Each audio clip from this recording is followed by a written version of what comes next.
श्री स्वामी समर्थ. तुम्हा सगळ्यांचे आपल्या एका नवीन यूट्यूब चॅनलमध्ये सगळ्यांचे मनापासून स्वागत. आजचा दिवस तुम्हाला शुभ आनंदाचा जाओ. स्वामींच्या आशीर्वादाने तुमच्या सगळ्या इच्छा पूर्ण होती, स्वामी चरणी प्रार्थना. राहिला प्रश्न तर गुरुचरित्र पारायणाबद्दल आज आपण थोडीफार काही माहिती घेऊ.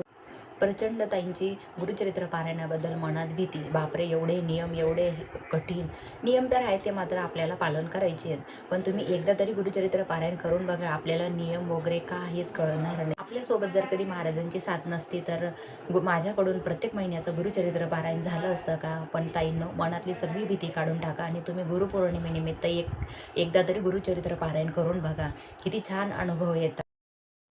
आता वाजले आहेत 5 आणि आपल्या दिवसाची सुरुवात करूया. बाकीचं सगळं आवरून झालं आणि देवपूजेच्या आधी आपल्या पितरांची सेवा दक्षिण दिशेकडे तोंड करून झालीच पाहिजे. पहिले स्वामींची पूजा करून झाली, बाकीच्या देवांची पूजा करून झाली आणि आता गुरुचरित्र पारायणाची सुरुवात करूया. पारायणाचा 7वा दिवस आणि आजचे अध्याय होते 44 ते 53. त्याआधी स्वामी स्तवन 1 माळ, स्वामी समर्थ मंत्र 1 माळ, गायत्री मंत्र, गणपती अथर्व शीर्ष आणि अध्याय वाचायला सुरुवात करूया. 44 ते 53 अध्याय वाचून पूर्ण झाले. 8ची आरती झाली, विष्णू सहस्रनाम पण वाचून घेतला आणि आता करूया 10:30च्या आरतीची तयारी. 10:30ची आरती पण झाली. सांगतेच्या दिवशी 4 नैवेद्य, एक गौमातेचा, एक कुलस्वामिनीचा, एक स्वामी महाराजांचा आणि एक दत्त महाराजांचा.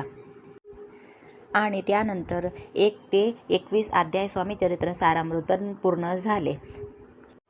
संध्याकाळी आलो होतो आम्ही महाराजांचं दर्शन घ्यायला. तुम्ही पण छानपैकी महाराजांचं दर्शन घ्या.